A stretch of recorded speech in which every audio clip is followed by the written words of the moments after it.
আজকের এই অবস্থান কর্মসূচিতে এই মানববন্ধনে উপস্থিত আমার শ্রদ্ধেয় শিক্ষক শিক্ষিকা মণ্ডলী এবং আমার সহপাঠী সহ যত সিনিয়র বড় ভাই বোন এবং ছোটো ভাই বোন আছে সবাইকে আসসালামু আলাইকুম এবং তাদের সবাইকে জানাই সংগ্রামী অভিনন্দন। আজকে এখানে সমবেত হওয়ার মূল উদ্দেশ্য হচ্ছে যে আমাদের এই নার্সিং সেক্টরকে নিয়ে কটূক্তি করাই, আমরা সেটা প্রতিবাদ মঞ্চ হিসেবে আমরা এখানে দাঁড় হয়েছি। আর এই প্রতিবাদ আমাদের চলছে তো চলবে যতক্ষণ পর্যন্ত আমাদের অধিকার আদায় না হবে। আমরা আমাদের অধিকার চেয়েছি, আমরা তাদের মাকসুরা নূরের পদত্যাগ চেয়েছিলাম, যেমন তার বদলি চেয়েছিলাম, কিন্তু উনি আমাদের কটূক্তি করে কথা বলেছে। উনি আমাদের শ্রেণী নিয়ে কথা বলেছে, যেমন উনি বলেছে যে আমরা নাকি দ্বিতীয় শ্রেণীতে দেওয়ায় ভুল হয়েছে।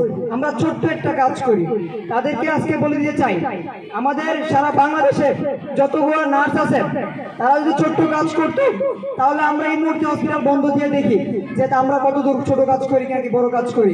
আমরা যদি একদিন হসপিটাল বন্ধ দেই, সকল কর্মবিরতি দেই, আমাদের যত নার্সিং সেক্টর আছে আশা করি সারা বাংলাদেশ অচল হয়ে পড়বে। নার্সিং যত সেবা খাত আছে, স্বাস্থ্য খাতের প্রত্যেকটা সেক্টর অচল হয়ে পড়বে, তারা সেবা নেওয়ার কোনো সুযোগই পাবে না। আর আমরা এই ডক্টর ইউনুস, আমরা অনেকেই জানি যে ডক্টর ইউনুসের নিচেরও একটা নার্সিং প্রতিষ্ঠান আছে গ্রামীণ ক্যালোরিয়া, তো সেখানে আমরা আশাবাদী যে ডক্টর মোহাম্মদ ইউনুস আমাদের নার্সিং সেক্টর সম্পর্কে উনি দেখবে এবং আমাদের নার্সিং উন্নতি সম্পর্কে উনি দেখবে। আমরা জানি বাইরের যত কান্ট্রি আছে প্রত্যেকটা কান্ট্রিতে নার্সিং সেক্টর হচ্ছে ফার্স্ট গ্রেডের, ডক্টর যেরকম ফার্স্ট গ্রেডের, নার্সরাও ফার্স্ট গ্রেডের, কিন্তু একমাত্র আমরা বাংলাদেশের নার্সরাই অবহেলিত। আমরা বাংলাদেশে ফার্স্ট গ্রেড করা হচ্ছে না, সবকিছু সেকেন্ড গ্রেড করা হচ্ছে, নার্সিং সেক্টরকে জমে রাখা হচ্ছে। তারপর আবার অনেকে বলেও ফেলে যে দ্বিতীয় শ্রেণী করা নাকি বলেছে, তাদের বিরুদ্ধে আমরা আজকে জানিয়ে দিতে চাই, যতক্ষণ পর্যন্ত এইসব কালো দূষণের হাত না ভেঙে দিব ততক্ষণ পর্যন্ত রাজপথ ছাড়বো না। যতক্ষণ পর্যন্ত আমরা তাদের এখান থেকে না সরাবো ততক্ষণ আমরা এই রাজপথে আছি, থাকবো ইনশাল্লাহ।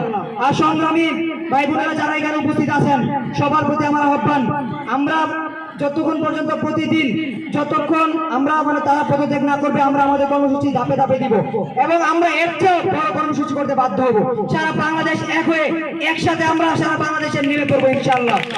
আর আজকে এই আন্দোলন এবং এই মানববন্ধন সুন্দরভাবে সফল করার জন্য সবাইকে আহ্বান করে আমি আমার বক্তব্য শেষ করছি। আসসালাম।